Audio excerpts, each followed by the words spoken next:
not fully understanding and knowing who we are, put ourselves in harm's way by attributing or contributing to different gods and goddesses of society that has nothing to do with us. We also lend our ear and embrace philosophies, ideologies that has nothing to do with us as a people. Basically because of the fact that we've been disassociated with our true heritage, which lies within the pages of this book called the Bible. Now, you may have heard that we are the people of this book, and it is absolutely true, but being a people that was torn away from this true heritage, it may be hard to explain if one was to ask you, well, brother, explain that. Or sister, would you please explain that to me? Mm-hmm. That's the reason we do these shows, to try to bring this thing back to our remembrance. And as we flip the pages, or as we were talking in the last show, we were talking about just how much information there really was regarding this subject matter. So we're going to let Brother Obiyahu start us off on this particular segment of Identity Crisis. Okay, shalom, shalom, brother. Shalom. Okay.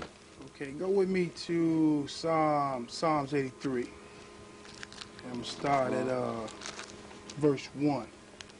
And it's talking about a conspiracy against Yah's people. And it reads, "Keep not thou silent, O Elohim, hold not thy peace, and be not still, O Elohim. For lo, thy enemies make atonement, and they that hate thee have lifted up their head. They have taken crafty counsel against thy people, Israel, and consulted against thy hidden ones. They have said, Come and let us cut them off from being a nation, that the name of Israel may be no more in their remembrance." It says, "For they have consulted together with one consent. They are a confederate against thee." That is the whole world. The whole world led by the Gentiles. When the Gentiles brought us over here into this country, they have formed a confederate of states, what we call the United States of America. But you know, Aki, this was stemmed, and not to take your thought, Sure, but just to add to it, I'm just going to make this statement, I'm going to leave it alone. This was done by Satan. Cain. Of course. Very good. Okay? Right. And it was fueled, but the Gentile was being used, but it was fueled and formatted and brainstormed by Satan. Right. And that came with commerce, money, slavery. There's a lot of different things that was put in front as a smokescreen, but the bottom line, it was Satan, just like you said. Right. And one of the things I wanted to highlight is that in verse 3 it says, "They have taken crafty counsel against our people and consulted against our hidden ones. They have said, Come and let us cut them off from being a nation, that the name of Israel may be no more in their remembrance." Now, for the majority of our people, that be true today, that Israel be no more in our remembrance, because everything that was of Israel, we know nothing of it. We know nothing of ourselves being Israel. And so what they have done, they have put another nation in our place. We talked about last show about our identity being stolen. And we know, well, most people know of today in the world that the Jews is being put up to be as being the children of Israel. Right. Now, we have nothing against any Jewish people. Nope. As a matter of fact, we have Jewish friends. But we're going to always tell the truth for Yah's sake and not for the sake of friendship. Because we're not concerned about making friends and making enemies. We're concerned about putting the truth out. Right. With the spirit of truth. What I want to do, I want to read something that I got out of the encyclopedia, and it's concerning the identity of the modern day Jew. Now, I didn't write this. This come out of Encarta Encyclopedia, and it says the nation of the Khazars, the Khazarian people. It says they were a Turkish people who flourished from about AD 200 till about 950, but we know that's them today. It says living first in the region of the Caucasoid Mountains and the Caspian Sea, and later on the steppes of southeastern Russia. Now we know that majority of the Jews that's in Israel today come from that land, Russia. And what's called Eastern Europe. Right. It says at the height of their power in the 9th century, the Khazars controlled Russia, west to the Dnieper River and north to the middle course of the Volga River. It says they carry on an extensive commerce centered in their capital, which is now asking them. It says the ethnicity of the Khazars were complicated by racial mixture and dispersion. Most authorities classify them as Turkish or less probably a Georgian people. In the 7th century, their Khazars or their king embraced Judaism, and a large part of the population converted thereafter. The Khazars' power came to an end when, after a series of wars, they were annihilated by the Russians. It said the Khazars was a significant factor in preventing Arabs into Caucasia or into Europe. And we see now today, the whole big fight over in the Middle East is over the Jews and the Arabs. So we know, or we believe, that these are part of the people who has took crafty counsel against our people, and they are what's called the sons of Japhet, who now sleeps in the tents of Shem, which is talked about in Genesis, the 9th chapter. We know we be the children of Israel, and what the world called the Jews, according to the history, they are Khazars. They are Eastern Europeans practicing Judaism, and they've taken on the name of Israel, not by DNA birth, but by political reasons from all those who took crafty counsel against us. Turn to Isaiah. I'm sorry. Turn to Jeremiah. Turn to Jeremiah, the 2nd chapter. Okay?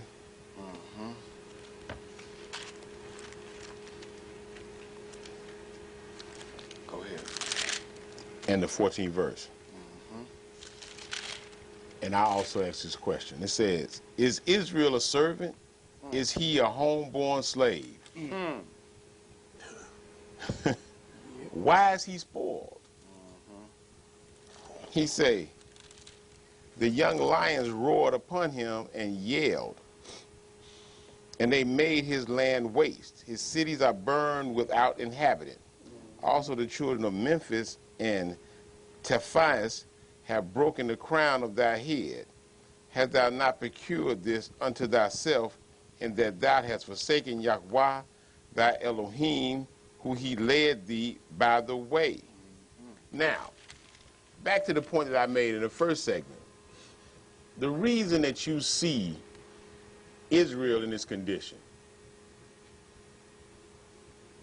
and being a people that's downtrodden, that's continuously being used and exploited by other people, is because we don't have the Father in our midst the way we are supposed to have him. Right. So yes, Israel will always be a homeborn slave, because he knows no other way. Right. Because the Father told us that if we turn our face toward him, he would turn his face towards us. Right. But we no longer seem as though we need him, or we don't have the spirit to actually seek him out the way we are supposed to. Because basically, we made a pact with the nations in which we were sent to be in the midst of. And that's a no-no. We were never meant to, and this may sound somewhat foul, but it's really not if you sit back and you think about it. We were never meant to be desegregated or to be put in the midst of other people. Right. Or Now- assimilated into Right. another nation.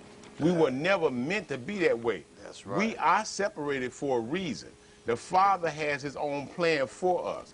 Now, you may think that we're being shunned or we're being cut off from the wealth of America by not being woven into the fabric. But we may be saved by that very act, because that forces us to find our way back. And that's what I love about it, because this is basically how I found my way back. And I understood from an early age Okay. that the answer to my problems may be in the pages of this book. Right. Now, I wasn't really taught that fully as a child. It never came out that plainly. But as I grew and I was to seek God for myself, so to speak, this is the knowledge in which I obtained regarding my situation. So, when you see us in our situation, seeing that there may have to be some things unleashed on our behinds to make us turn back to the Most High. That's what it's about. Yep. I mean, we gripe and we grumble about Bush being reelected Right. I'm glad into you brought that up. office. Yep. That might be the very thing We need it. that be needed, like you said, be needed Yep. to get us back on track. Because a lot of people are very afraid Right. for what's about to happen in these next 4 years. Yeah. Yeah. Okay? They are. But see, I'm not an advocate. I'm not a politician. I don't do anything regarding elections. Okay? But the Most High knows the full story of it all. Right. Exactly. And he understands what's best for his people. So, for those who are worried about George W. Bush being reelected, I plead that you get in this book. Yeah. That's right. Turn to Isaiah 59.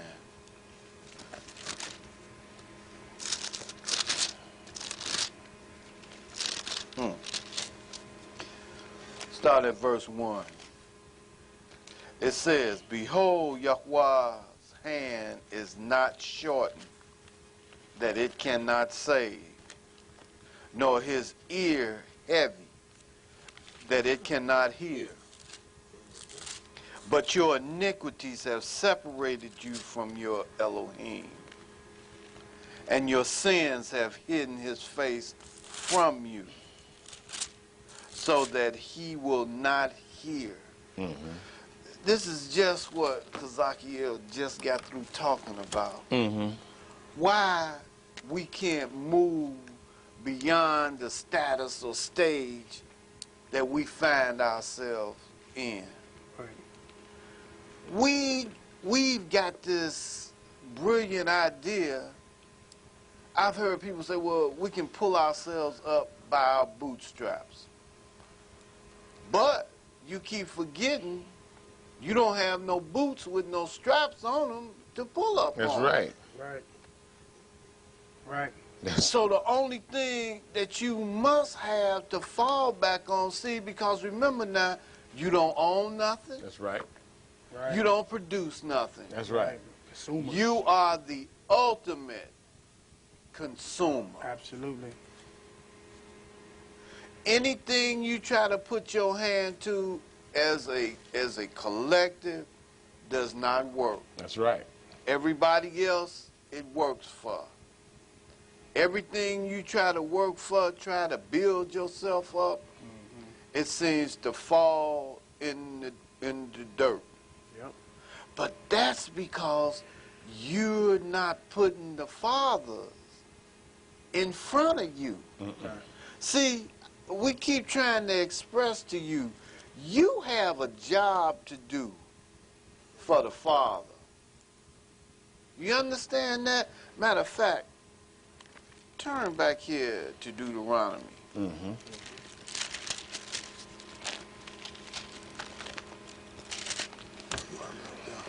Because you don't get it. Deuteronomy, the 7th chapter. It says, when Yahweh your El brings you into the land which you go to possess and has cast out many nations before you. Because Achiel read this earlier. Mm-hmm. But it talked about the children of Israel going into the land to possess it when he had just brought them out of captivity. And he was just bringing the law to them, giving them all the things that they should do. Mm-hmm. Let's read verse 6 again, because it's important that you read this, because this is who you are. Absolutely. It says, for you are a holy people to Yahweh your El. Yahweh your El has chosen you to be a people for himself, right, a special treasure above all people on the face of this earth.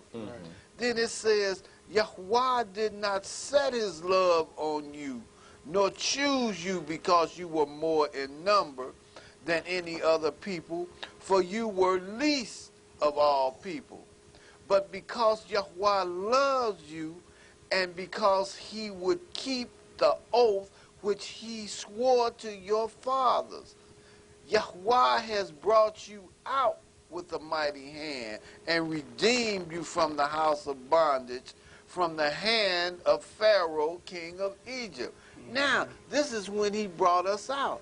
But when we go back and read Deuteronomy, the 28th chapter, it talks about the blessings and the curses. Right. Then it talks about the curses in which we have fallen into through, I hear people say, well, you was innocent. It was predestined for you to come. True. That's right and true.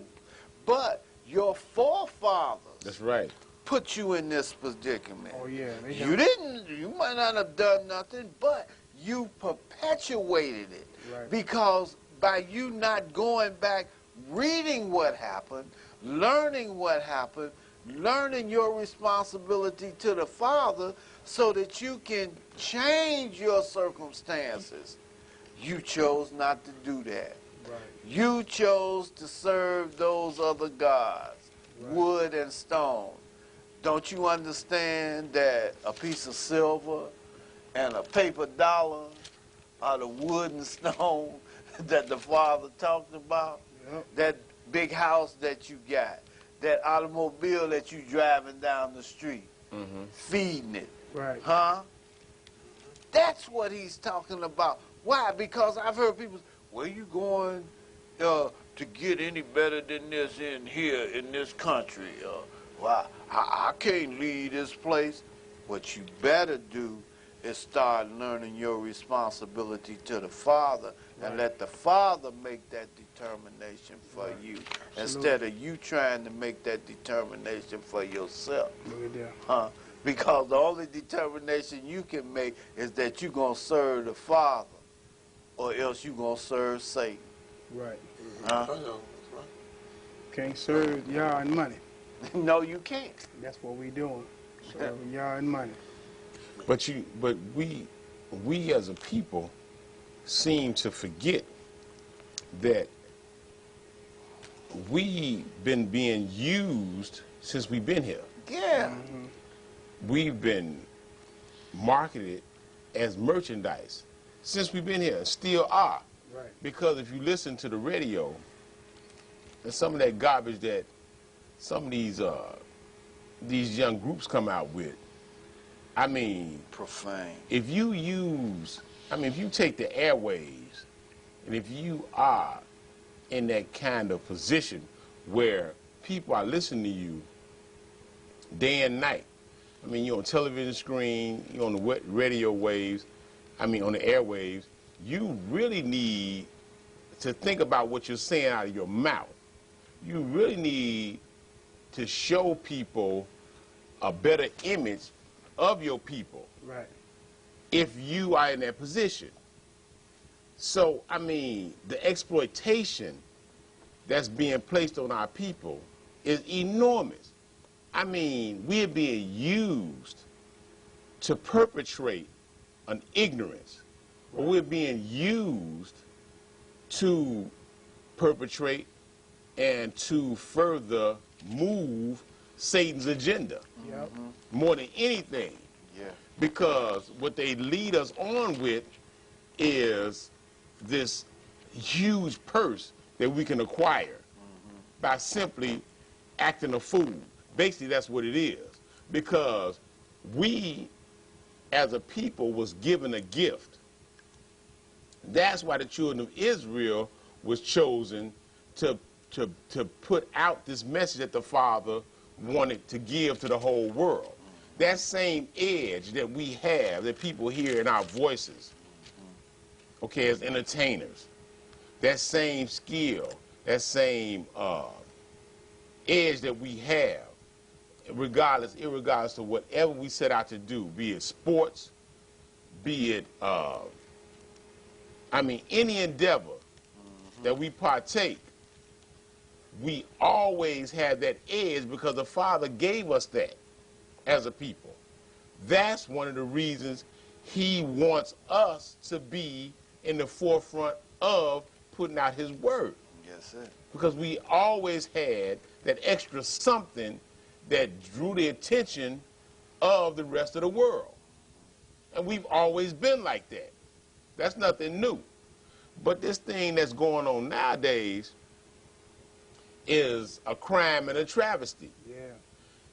We have fallen so far and fallen so low to whereas it may seem as if though we may never be able to come back up.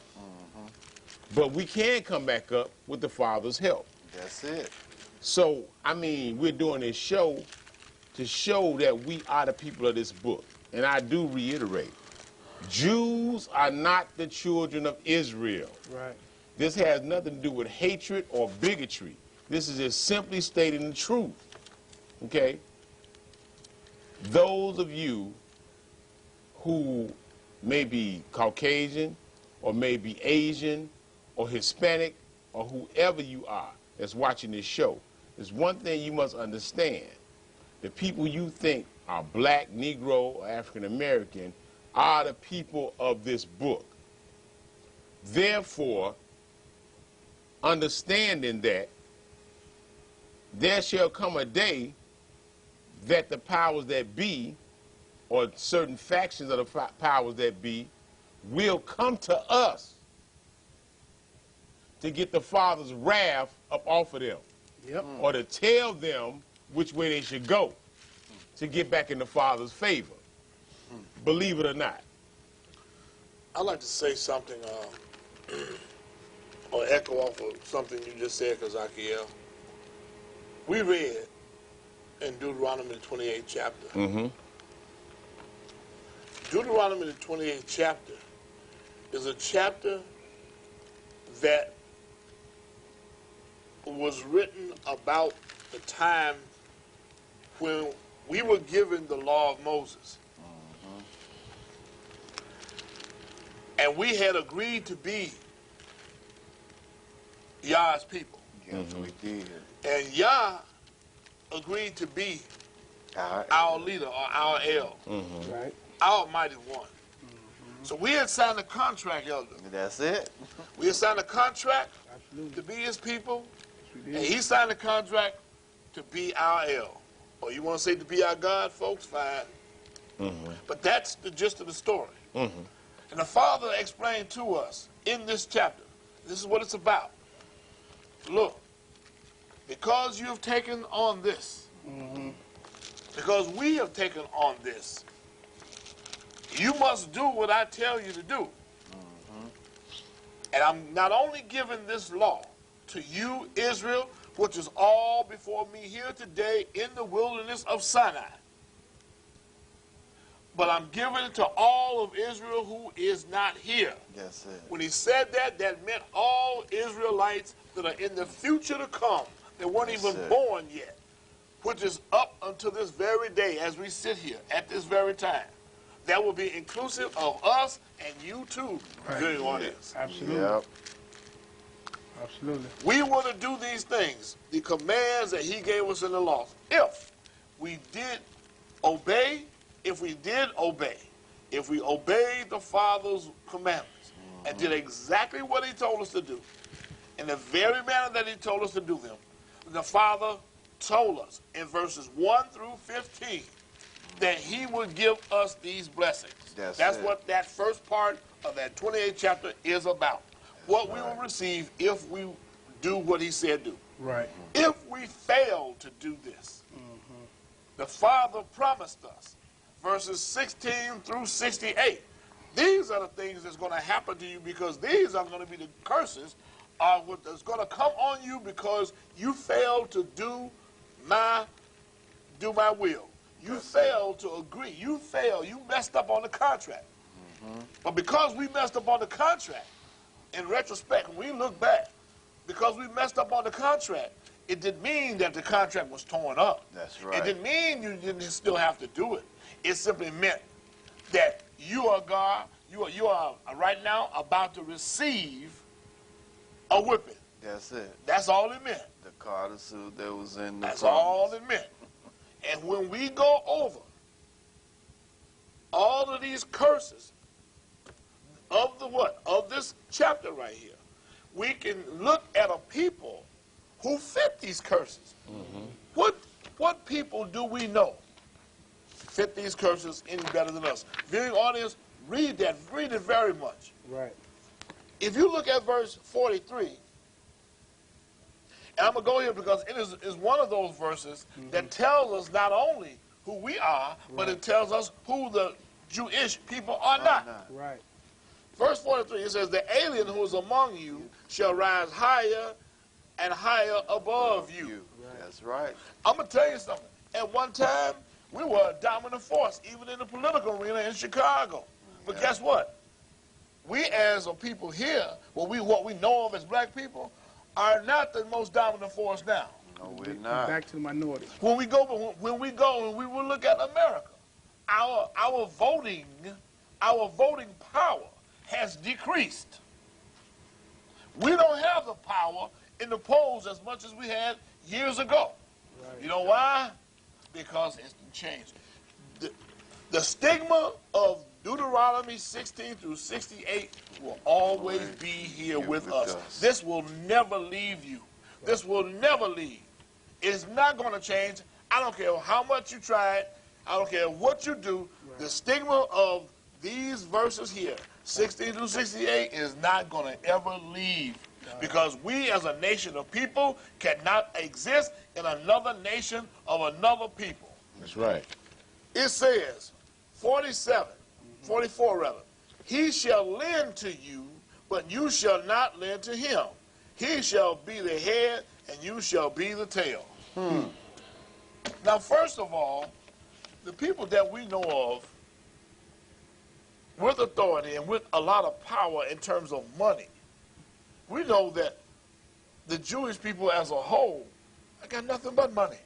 Oh, they got the bank. They represent the lending institutions in this country for the most part. Okay, but this right here says, he shall lend to you, but you shall not lend to him. That's it. Okay, now, first of all, if Jewish people, who we think of as Jews, were the true people of the book, this right here would automatically discount or would automatically exclude him. Automatically. Yep. Why? Because he's the one that's doing lending. When have we as a people ever been in a position to be lenders? Never. We are spenders, not lenders. Hey, that's right. We're always on the tail end of looking for something. That's it. Hey, we are spenders. We are spenders. We're not hustling to who? Right. And it's about it's about money. It's about economics here. Absolutely. That's why a lot of people would reject leaving this place and going to be a nation of our own, or have a nation of our own, because why? Because they got it made too here. Right. Got it made here too well. But then again, most of us don't. But this is not going to leave us. And Elder hit it right on the head earlier. Anytime we as a people try to reconstruct anything, any political movement, with any person as their head, or with any kind of strategy, we never put Yah in it. That's right. And that's one reason why it will never work. Right. The second reason why it will never work is because this stigma is not going to leave you. No, it's not. It is not going to leave.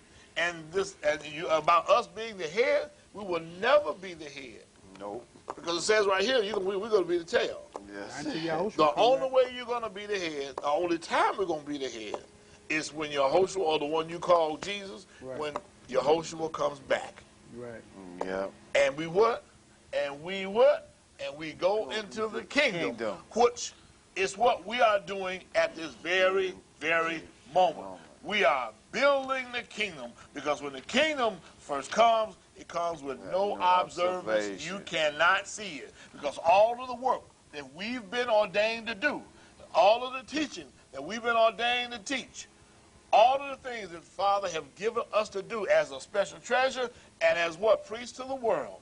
Everything that we do, every soul that we save, so to speak, every time we do that, we are building the kingdom. And the finishing touches on that kingdom will come when he comes. Yep. Absolutely. Let me read something for all of those who've seen the movie The Passion of Christ and that was moved, because that movie had a very big influence on a lot of people, especially our people. Because I went to the show to see it the first weekend it came out. Oh, yeah. And it reminded me of that tragic E2 situation. That's how packed the movie theaters were. So a lot of our people, we really love Christianity. We really love us some Jesus. So I just want to read something that maybe this will catch their attention. This is Matthew 28. I'm going to start at verse 20. It says, "But the chief priests and the elders persuaded the multitude that they should ask Barabbas and destroy Yahushua. It said, the governor answered and said unto them, it says, which of the two will ye that I release unto you? They said, Barabbas. Pilate said unto them, what shall I do then with Yahushua, who is called the Christ, or the Anointed One? They all said unto him, let him be crucified. Right. So our people said, let Yahushua be crucified, and we picked Barabbas to live. Right. 23. And the governor said, why? What evil had he done? But they cried, Israel cried out the more, saying, let him be crucified. Let Israel cry out. It says, when Pilate saw that he could persuade nothing, but rather atonement was made, he took water and washed his hands before the multitude, saying, I am innocent of the blood of this just person. See you to it.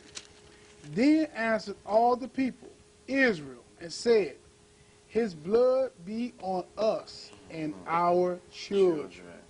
We crucified the Messiah, and his blood be on us. That's it. Now, Shaul talked about us being made in the image of the Messiah. Now, we look at the image of the Messiah. We see how he was crucified, and we see he was crucified on the tree, on the stake. Some call it a cross. But when you look at our history throughout the Americas in the South, in the backwoods of Mississippi and Alabama and Georgia and the rest of the South, it was our people that was hung on these trees, just like the Messiah. I mean, you can see the exact same pattern. So for all you folk that saw the Passion of Christ, I hope y'all caught that. The same way he was persecuted, we being persecuted.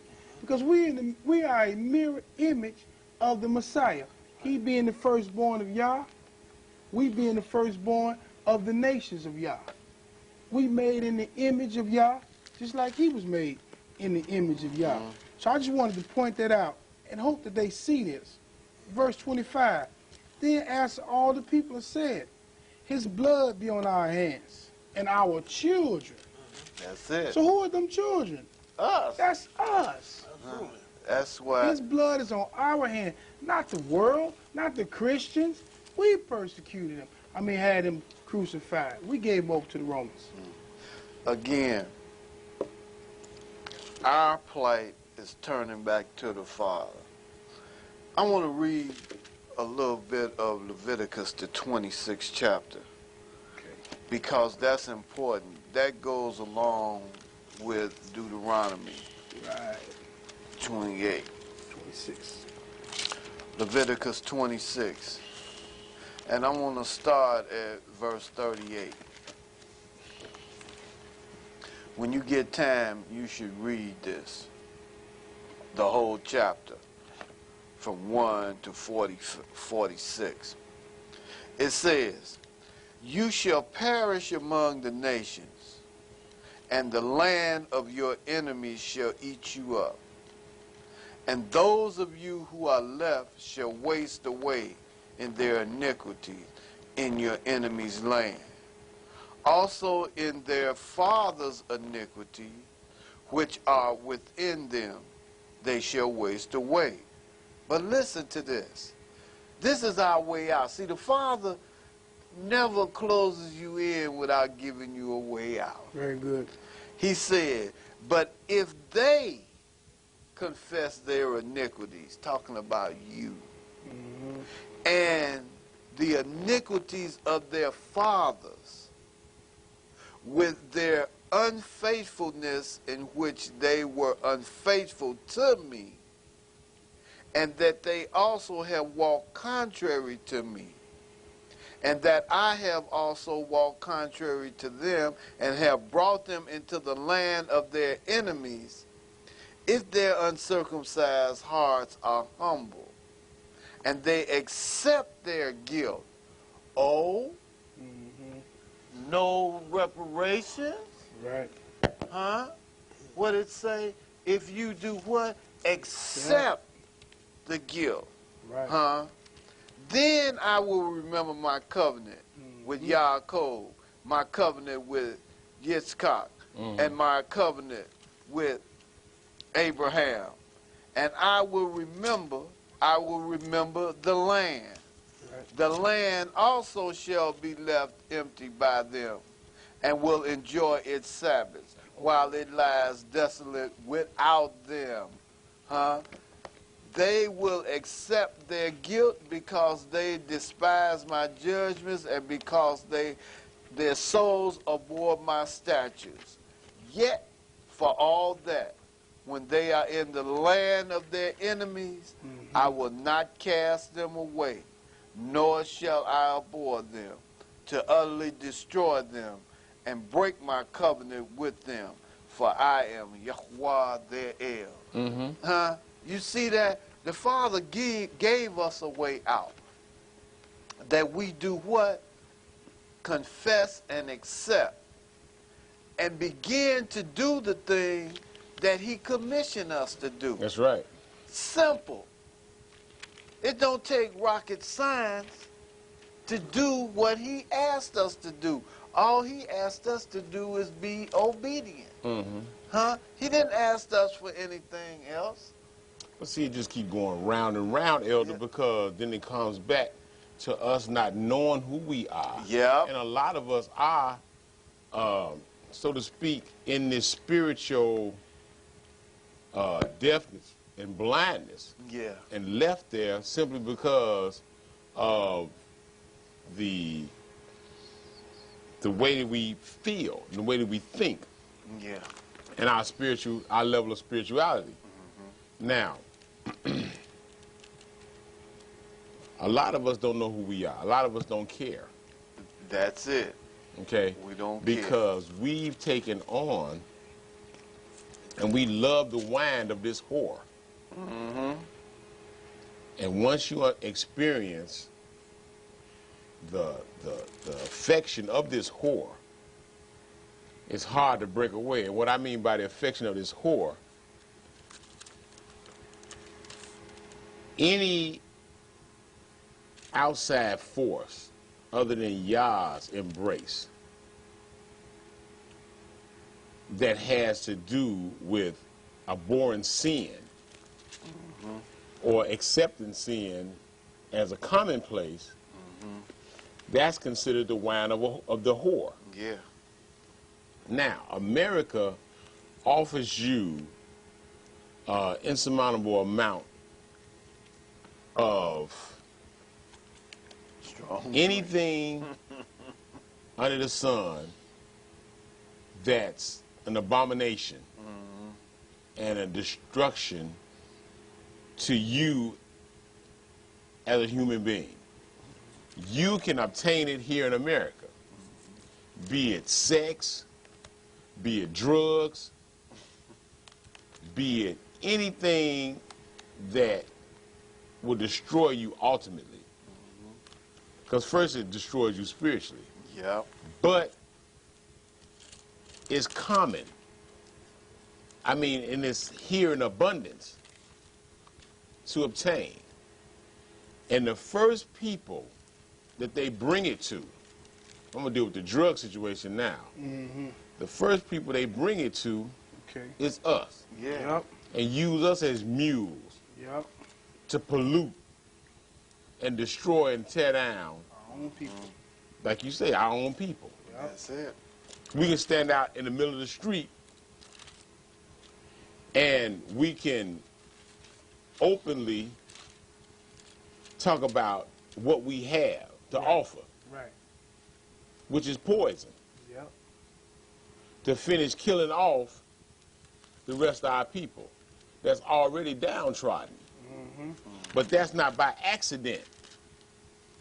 That's a plot. Right. That was done on purpose. That's that Confederacy. Yep. You see what I'm saying? Absolutely. That's done purposely to finish us off. Yeah. The same way when they talk about guns Right. and black on black crime. Those guns don't come to the neighborhood by accident. No. There was a situation where there was a freight car or a truck that was left full of guns On the railroad track.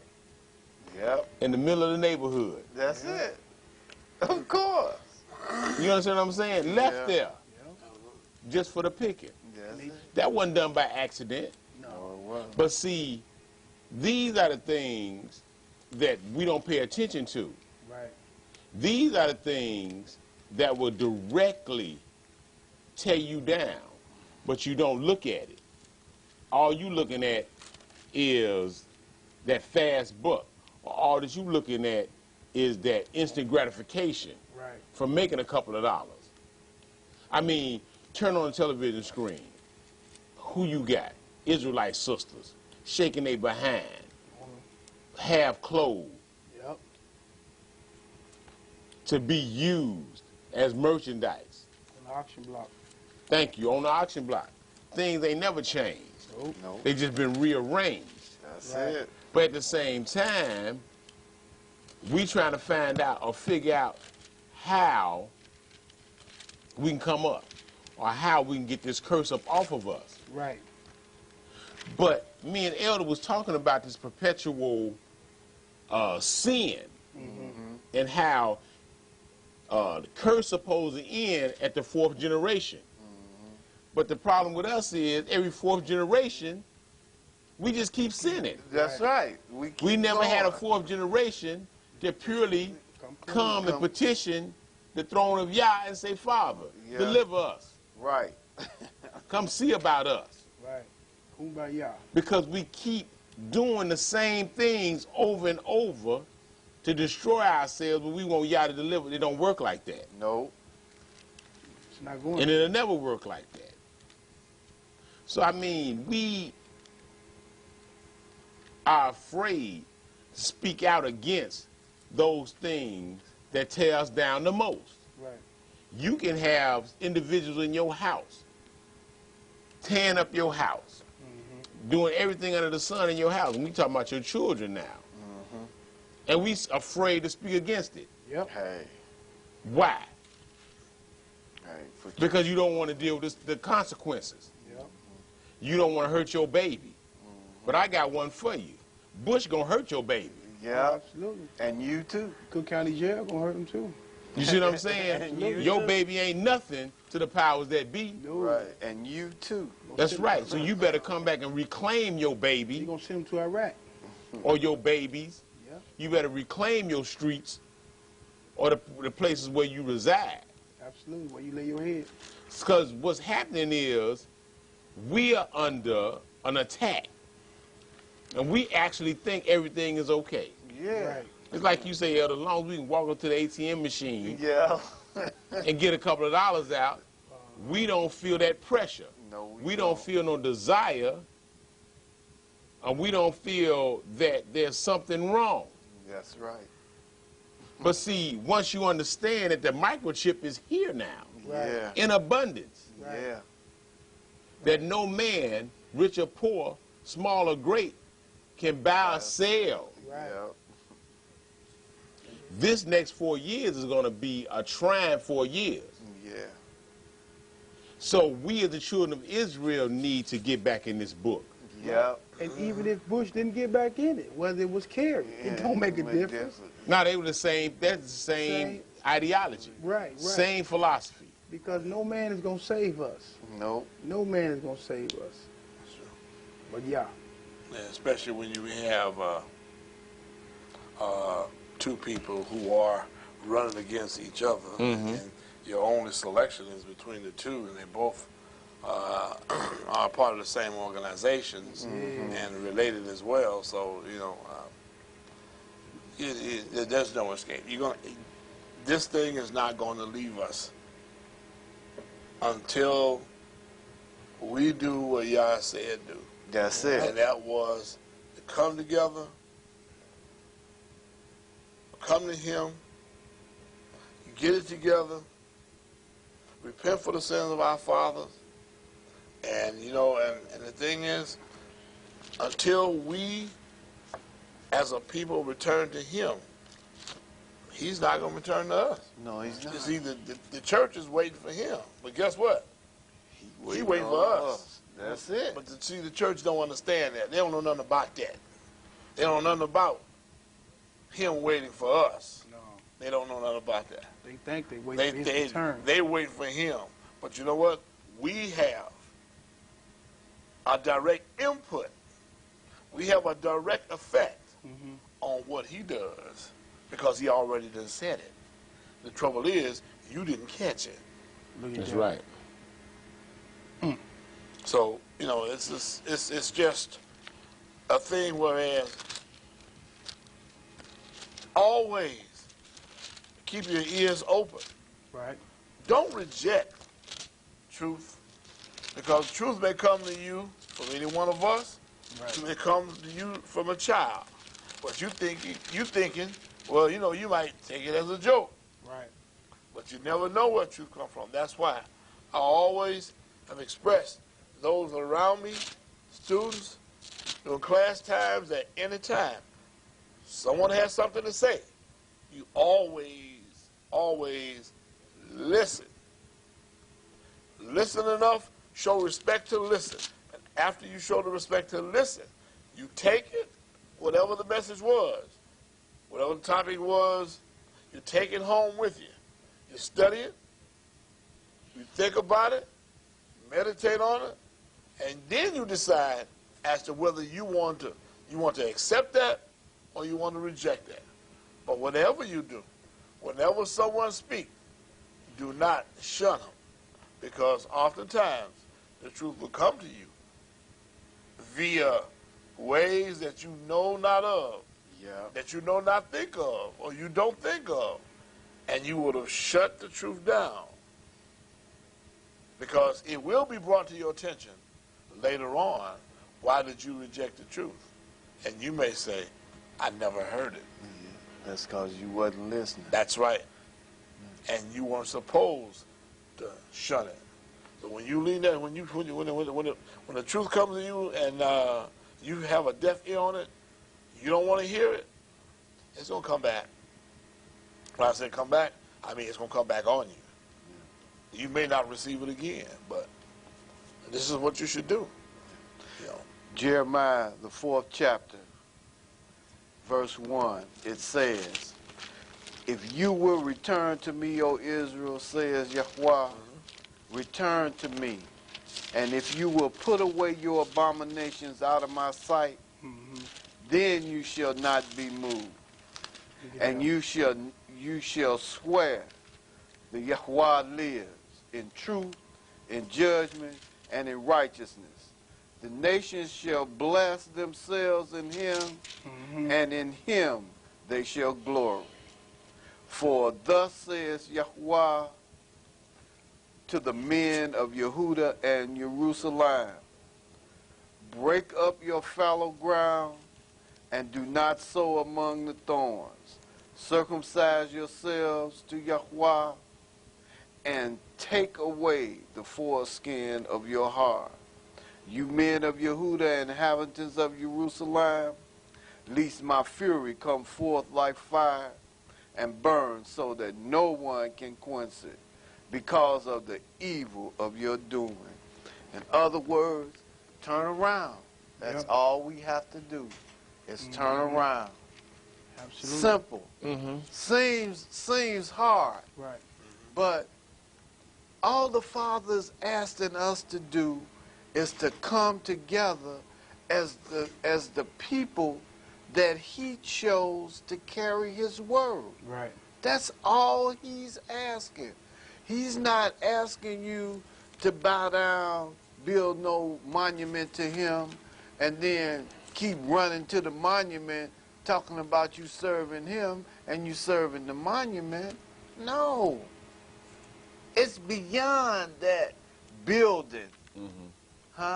It's us as a people. Our spiritual development. Our development to know who we are.